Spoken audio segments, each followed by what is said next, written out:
Hari Om. In the previous started this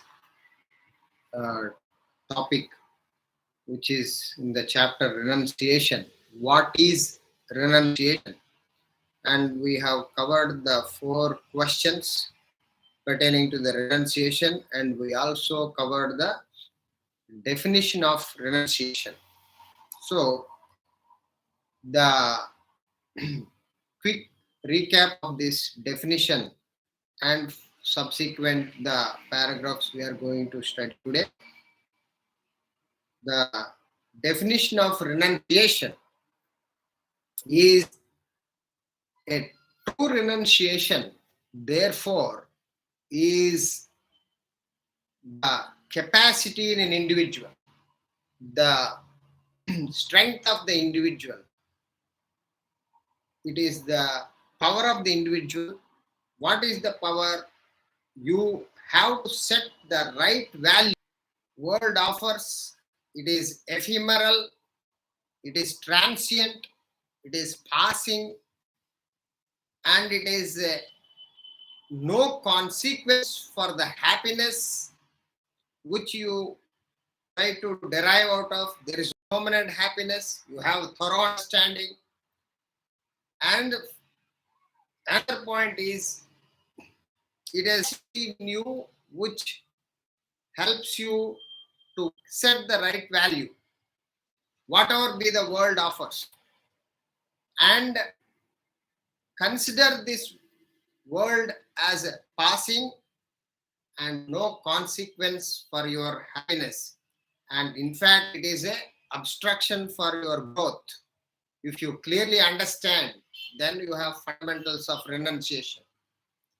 So here is very interesting what the concise definition given. The true renunciation, therefore, is that capacity in you to see value for all that the world offers, and to consider them ephemeral and inconsequential, even while you are enjoying thoroughly, while you are amidst them, perhaps contacting them and enjoying them. There is no taboo for contacting sense objects, enjoying the sense objects. There is no quantum fixed. There is no quality fixed. Nothing is fixed. You can be in the middle of the world, you can be in touch with the world, you can enjoy the world, but still you can claim to be renunciate only when you have this clear understanding. What is the understanding? That the capacity of the individual. What is your capacity in the individual? That capacity you should have from 0 to 100. How much you can have capacity? It depends upon how much you assimilate this knowledge of Vedanta. What is the capacity? The capacity to set the right value. If you put a value to the world, full value to the world, you are lost in the world.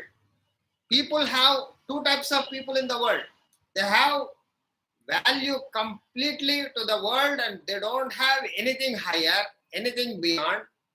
They give 100% lost in the world. Or there are people who misunderstood and they say that we don't want to be in the world, we are in the spiritual realm, the imaginary, hallucinatory realms. They think that they are highly spiritual, disconnecting physically, the contacting with the world. They are also hypocritical life. So these are the 2 people in the world. Both of them are not having the fundamentals of renunciation. The right understanding of renunciation and practice both gives you that capacity, that strength to set perfect value, right value to this world. And that right value, once you fix and then you understand that all that the world offers is ephemeral, passing. There is no permanency in anything what the world offers. And then inconsequential. There is no consequence. You don't have any consequential for your growth, for your enlightenment, for your pursuit of the higher. They are inconsequential, means world will not have any role to play because your job is to reach the transcendental. Therefore, it is inconsequential even though you are amidst the world, perhaps enjoying the world. This is the renunciation. So the true renunciation, therefore, is that capacity in you to sequential even while you may be amidst them, perhaps enjoying them. This is the best definition of renunciation. One has to live with it, live in this definition until you assimilate and digest and live this value. That means, what is that? This simply means the growth in the personality, growth in the intellectual understanding. What is that? The people today, they have value for the world of whatever the world offers. The name, fame, power, position, status, money, family. These are all the things which people value them. Nothing wrong in giving value, but is it the right value or not is the question. So here is spelled out by Vedanta. The right value means, what is that right value means? Right value means the understanding that it has a role to play. You have a wealth. Wealth will give you comforts. Somebody says the wealth has no value. That means he doesn't know what he is talking. And somebody says wealth is all important in life. He also doesn't know what he is talking. So the right value means you have to understand its role in the human life and also understand it has no relevance, connection with the happiness, with the goal, and its ephemeral nature also. It is passing nature because wealth will not stay. All our life, you can only stay with yourself, nothing in the way. So you should be thoroughly, clearly understand, and then you come to conclusion. What is the conclusion? There is nothing the world offers has any permanency. It is inconsequential and ephemeral nature. Ephemeral means not eternal. Eternal is that which is permanent. Ephemeral means that which is impermanent. Therefore, this ephemeral nature of this world and the world offers an inconsequential. So, if once you understand, then you can be with the opulence, you can be with the riches, you can enjoy the riches thoroughly. But in and through all these contacts, all these enjoyments, innermost level, you have no value because you know that it is not going to stay with you. Therefore, you don't be slave. They say you don't be slave, you don't be victim, you don't be affected by them because you are not attached to them. So you are detached because your mind is anchored in the permanent factor, which is the Supreme Self or anything higher. Then you are a true renunciate. The true renunciation is sheer growth in personality, growth in the higher anchoring, higher fixation. This is what the above dissection is clearly defined. The renunciation clears the misconception. So people misunderstand totally about renunciation. So here he also gives the beautiful understanding of the definition of who is materialist, who is a sensualist, and who is a renunciate. So a person is judged, a person is labeled, a person is conferred that he is a sensualist or not based on the value he confers to material possession, acquisition, and enjoyment irrespective of the quantum he possesses, his mental value, that determines whether he is a materialist or not. So, the materialist is one who regards the material possessions and he is attached much value to his material wealth. He is a materialist, even though he is in the field of spirituality or he is in the field of materiality. His mental value, what is his thought, what is his idea about the wealth in his bosom, that determines he is a materialist or not. So materialist has a high value, priority for wealth, then he is a materialist. Whereas another person who understands, what is he understands? Material objects, material wealth, material objects is trivial, trifling, paltry. They have no relevance for your happiness of your mental state, is a obstruction. Then he is no materialist because he clearly understands the more wealth, more possessiveness towards the wealth will be an impediment for his. So he will not be giving the undue importance when it comes to the spiritual growth.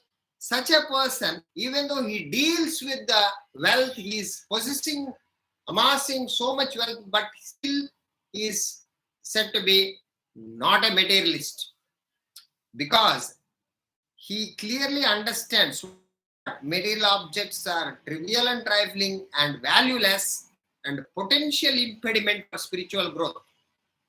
Artham anartham bhavavityam nasti tata sukalesha satyam.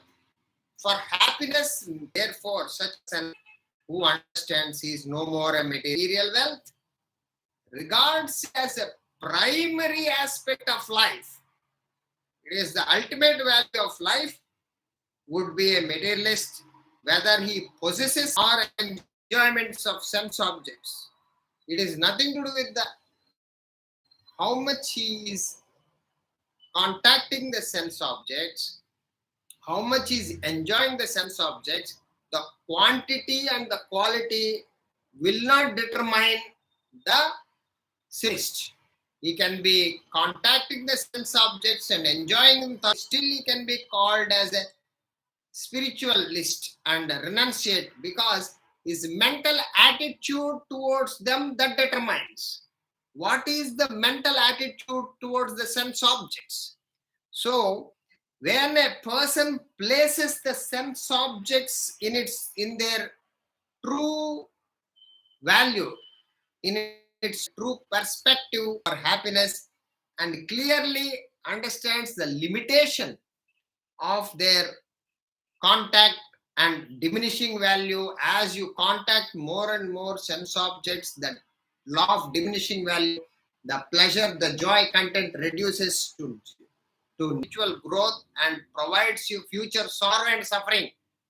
So any sense contact will lead you to sorrow and suffering. Such an understanding a person has, even though he is contacting sense. But whereas a person who is called sensualist has a much value for the sense objects in life, and he is lost in the sense objects, and he's got a priority of enjoying the sense objects, and he doesn't understand that there is a sorrow involved, there is a limitation involved in contacting the sense objects. Such a person is a sensualist.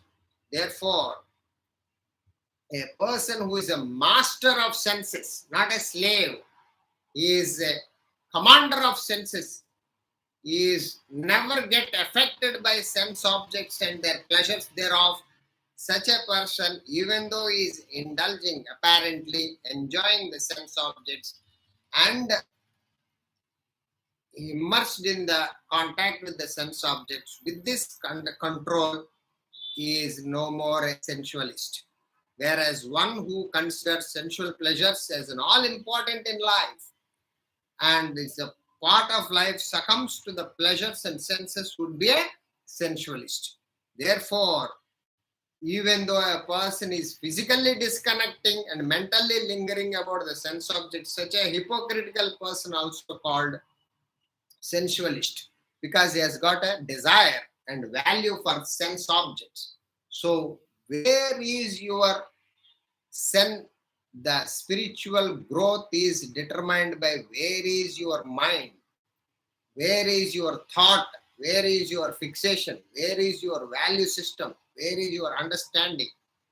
It is all based on your mental attitude, nothing to do with physical condition and physical contact and physical enjoyment. Yoga ratova, bhoga ratova, sanga ratova, sanga vihinaha. Yasya brahmani ramate chittam nandati nandati nandatyeva. You could be in the yoga, spiritual practices, but highly mentally agitated and sensuality and thoughts you are entertaining. He is not a spiritualist. It's not based on your external attire or spiritual ochre robes you carry and mind is full of sensual thoughts. Such a person is not a spiritual, evolved, or a person could be in the din and roar of marketplace among the sense objects, but all the time he is thinking about the self, the Atman, the enlightenment. Such a person could be more spiritual than the person who is apparently putting the value to the spiritual outward, pseudo spiritual attires. So here is the clear definition of renunciation, clears the general misconception of materialist and sensualist. So a person is judged as a materialist or not by the value he confers upon the material wealth, regardless of the quantum he possesses. When he understands material objects as trivial and trifling, as valueless and a potential impediment to spiritual growth, such a person is not a materialist. Whereas another person who carries much value for material wealth and regards it as a primary aspect of life would be a materialist. Whatever, whether or not he possesses it or not, it doesn't matter what he possesses, what he doesn't possess. If he carries much value in his head, he is called a materialist. Similarly, sensualist is also not adjudged by the extent of his contact with the enjoyment of sense objects, but his mental attitude towards them. When a person places sense objects and the pleasures thereof in their proper perspective and realizes their clear limitation, considers them as a harbinger for future sorrow and suffering and misery, and maintains a suzerainty over them, perfect control over the sense objects, such a person, even though he is enjoying the sense objects and amidst them sensual pleasures as an all important in life and succumbs to the pleasures thereof, and the senses would be a sensualist even if he physically abstains from them. Therefore, renunciation is the measure of spirituality. So the renunciation is the true yardstick of spiritual development, self-development. If you are developed, any development, it is not because of erudition or scholarship. It is not because of studying Vedanta you are developed. How much capacity of renunciation you have, that is the true development of human spirituality. If you have renunciation 0 to 100, where do you stand? If you are able to develop that dispassion towards the world, whatever be the world offers, that is the real growth. The moment anybody offers anything and you are, the world of fundamentals of spirituality is measured by the capacity of renunciation in you. How much capacity you claim to be having, the dispassion towards the world, all that the world offers, that you got to question and develop it. That is the true measure of renunciation. If you have value for all that the world offers, you are, even though you are a great erudite scholar, even though you are living in Himalayas, you have no fundamentals of spiritual development, no growth at all. So the dispassion towards the world determines your growth in spirituality. It doesn't matter what you have, what you possess, what you enjoy, but do you have dispassion? Do you have disinterest to all that the world offers? That is the question. There lies your true elements of growth, spiritual growth. Therefore, he says, renunciation is the measure of spirituality. If you have any percentage of true growth of spirituality is based on the renunciation, the yardstick of spiritual evolution. As an aspirant, as a spiritual seeker, evolves to higher and subtler realms of personality. When you are growing subtler levels of your personality, he becomes freed from the lower levels, grosser levels. So, gross to subtle, where do you stand in terms of spiritual development is the question. He no longer identifies with the gross out of the desires associated with them. The more you grow higher, the lower falls away. You have no value. Just as a child becoming an adult, he has no value for whatever the toys for the child has a much value, but the adult, once he becomes adult, the value of for the toys drop away because he got the adulthood growth in the personality. Similarly, the moment you have value for this, what are all the world offers, you have no basic elements of spiritual growth, far away from renunciation. So, he grows out of the desires associated with them. Once you have desires for higher realms of, subtler realms of personality, grosser realms of interest automatically drop away. In effect, he renounces and identifies with the Supreme God, the Atman. He attains total renunciation.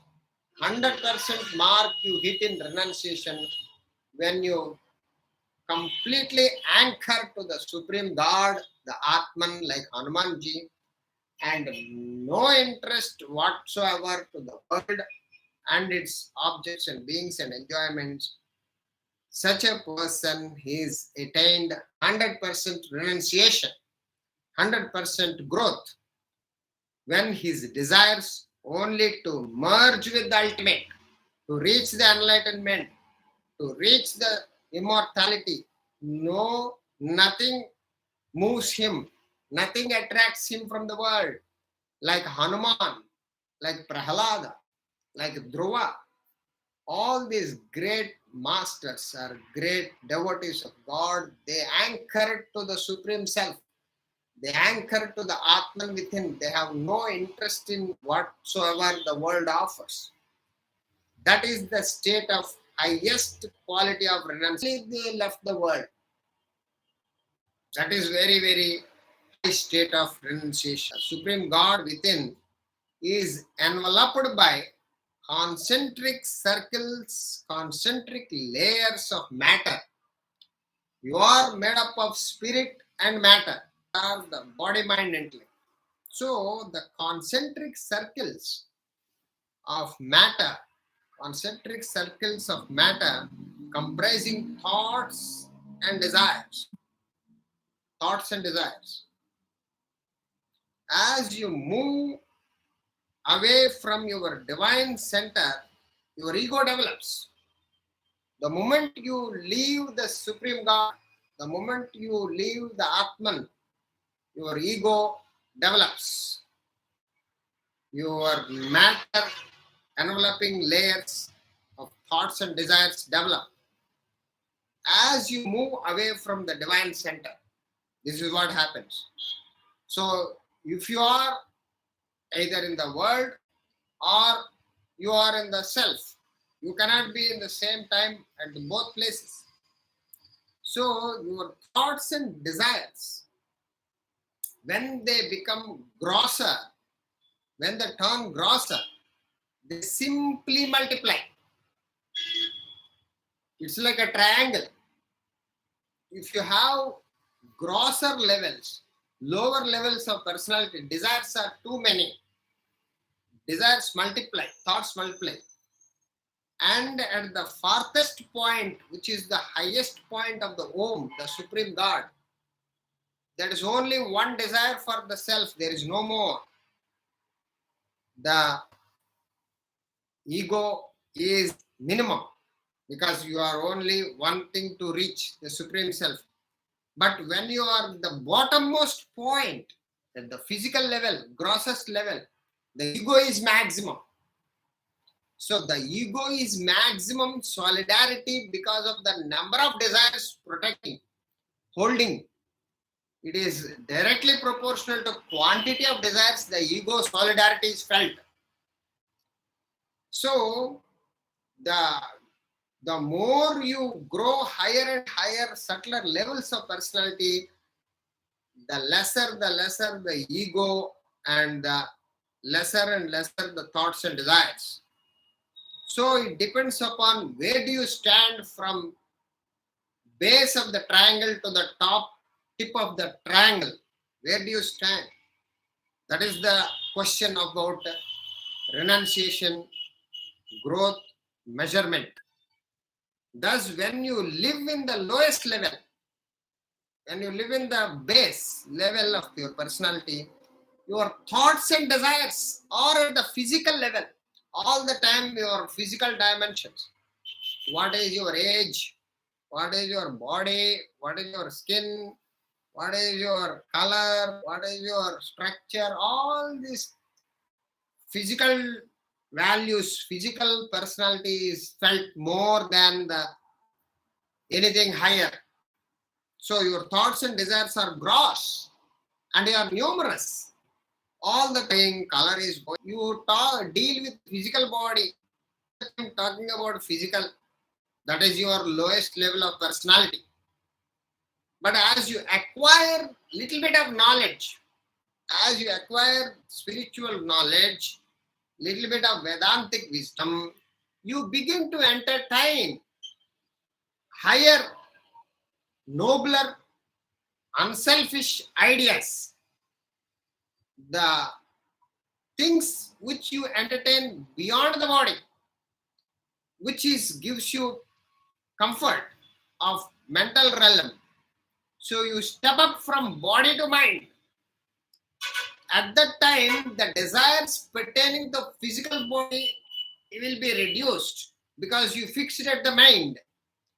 So you start entertaining the desires at the mental realm, which is lesser in quantity, greater in quality. But the physical desires, physical these things will not disturb you. So it is the triangle based to the growing little by little based on the gaining of the spiritual knowledge. You entertain unselfish ideas, nobler values. You move up to the higher realms of your personality. You identify subtler thoughts, nobler thoughts. Your thoughts and desires improve in quality and reduce quantity. It's an automatic. So where is your mind fixation? intellect fixation from grosser to the subtle levels. Consequently, you renounce the lower and you grow into the higher and higher heights of personality. Thus, through daily study and understanding, assimilation of reflection of spiritual literature, Vedantic knowledge, you naturally drop the grosser levels. You don't have value for the grosser levels, physical levels.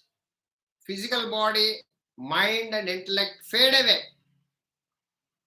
You identify, the moment you identify the highest, which is the Supreme Self all the time, the core of the personality, at that stage, the only desire left is to merge with the self, no other interest. That kind of a caliber, if you only achieve when you identify with the self, all other desires disappear. Like when the sun appears, the darkness and the mist and the fog disappears instantly. Similarly, when you filled with the self-knowledge, the supreme self enters, all body, mind, intellect and their interests will drop away. All desires vanish from your personality. Or you have only one value, to merge with the Atman, to merge with the self, to enjoy the immortal bliss, infinite peace and bliss. With that, if you constantly gain the more and more knowledge and fill yourself, you reach the state of total renunciation. There is no more desire for the body. There is no more desire for the mind. There is no more desire for the intellect also. Because you claim for the self. Therefore, you cannot have the growth in renunciation. So you will have only desire for the body. What is the next meal? Where I am going to eat? Where I am going to sleep? What is my condition? They are dead or alive all the time, mind is laboring. Or by name and form, the honor and dishonor. What's happening with my ideas, my greatness, my honor, my knowledge, and my ignorance? I have to be knowledgeable in this subject and prove myself to others. This is again intellectual desires.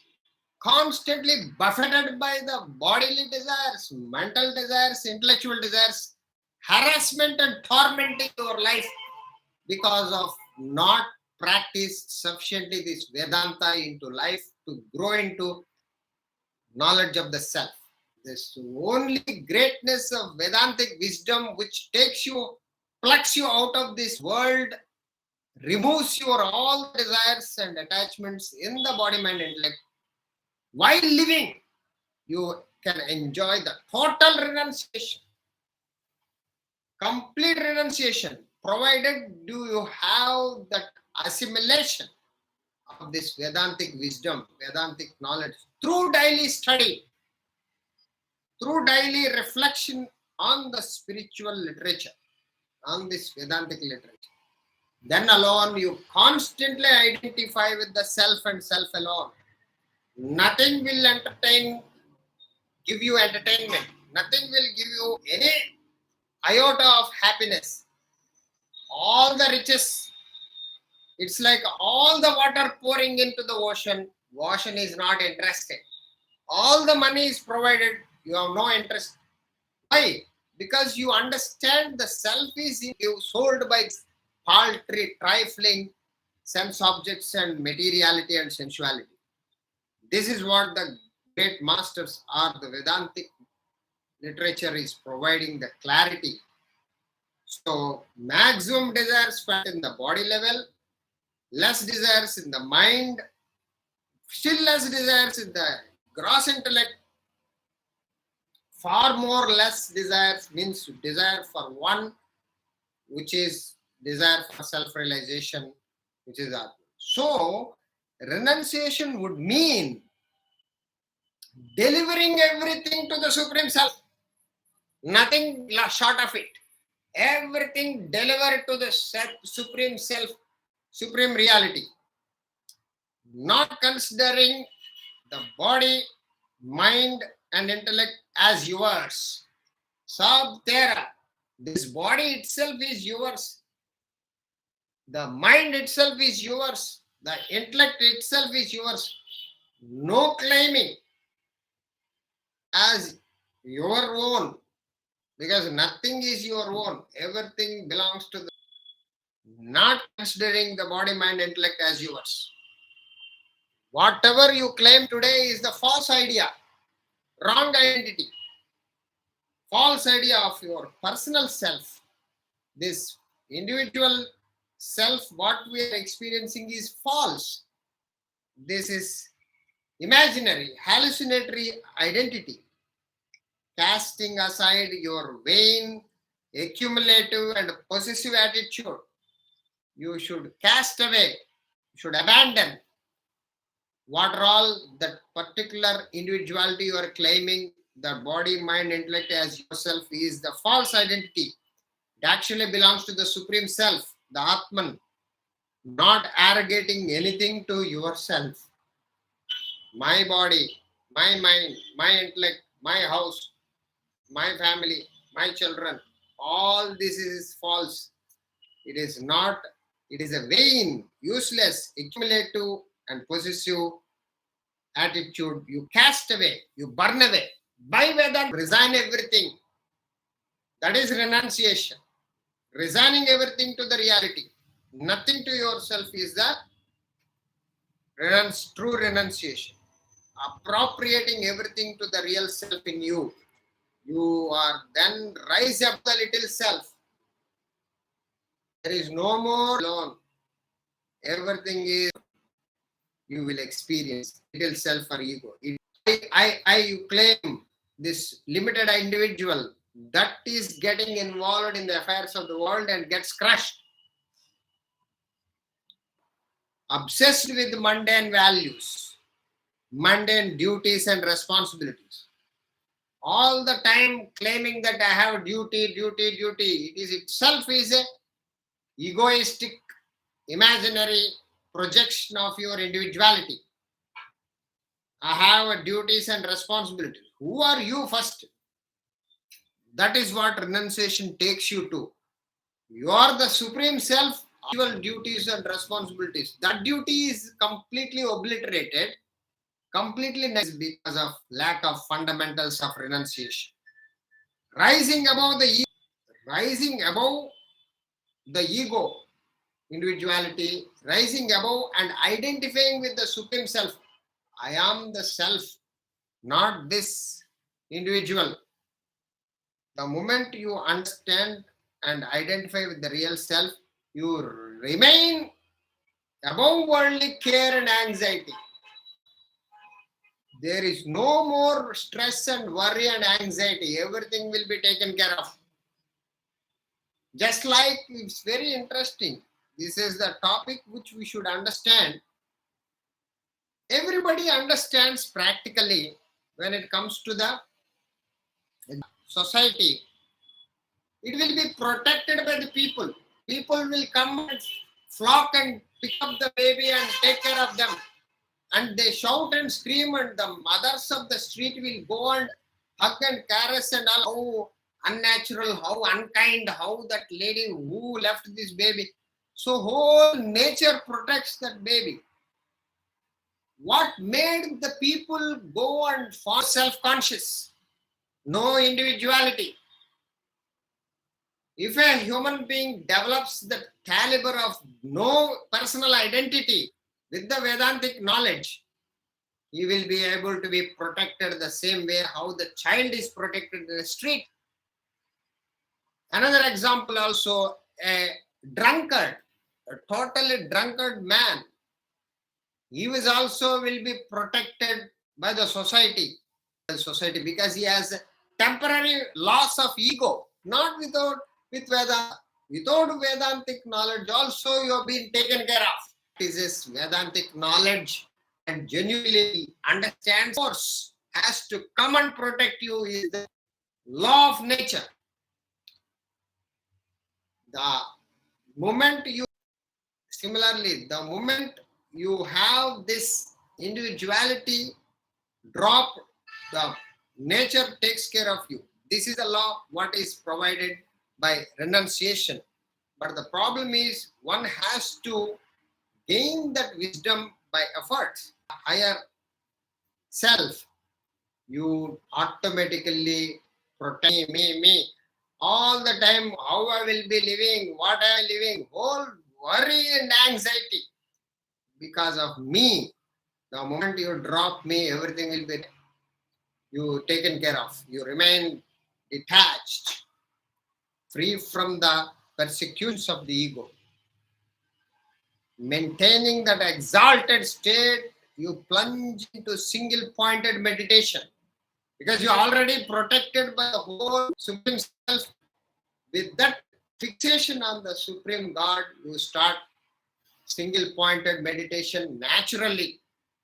So you slide into meditation, you cruise into meditation, you get into meditation without self-effort.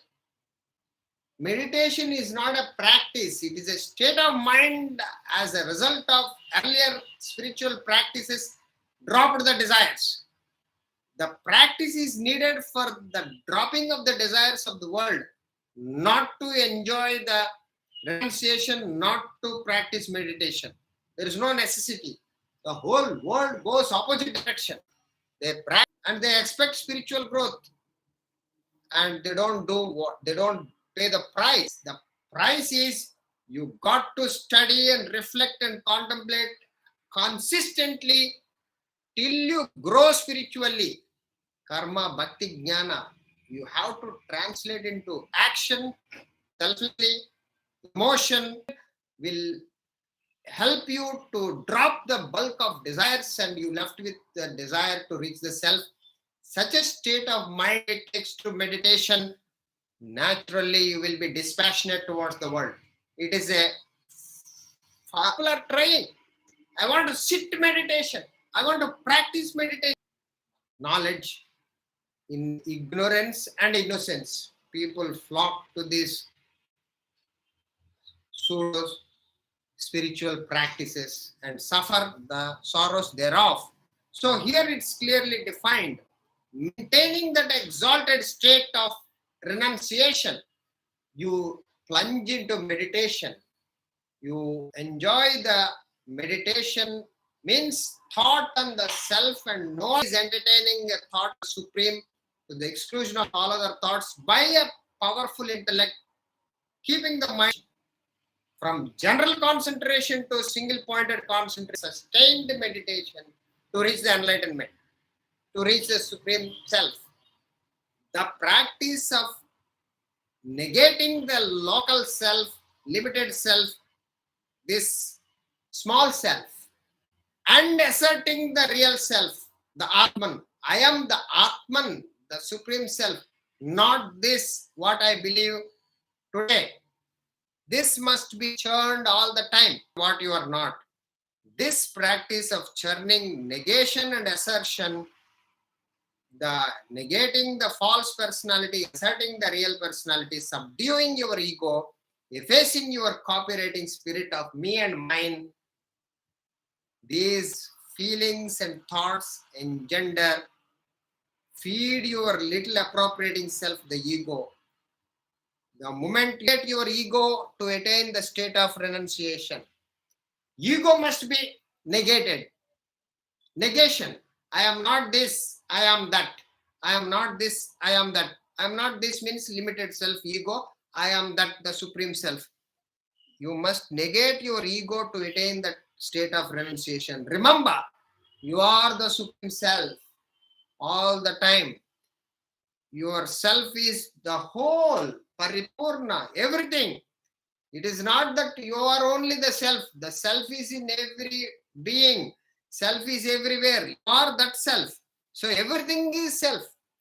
So it is not limited to you. Remember, you are the Supreme Self. Your self is the whole, everything, asserting the self and is accepting everything, not rejecting anything. Accepting everything, entire world as yourself.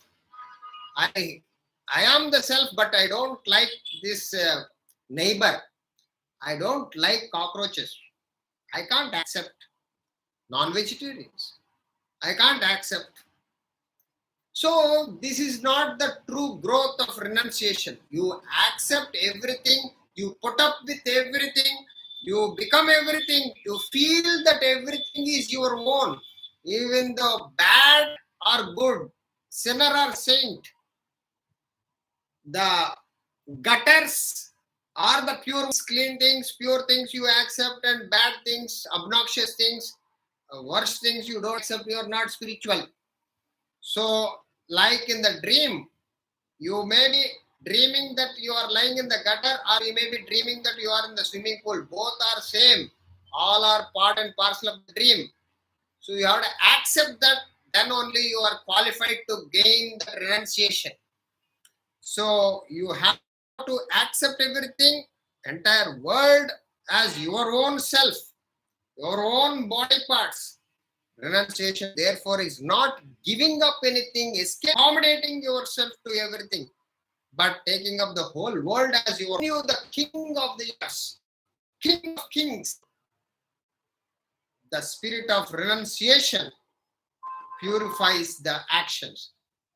If you have this attitude, the actions become pure and noble.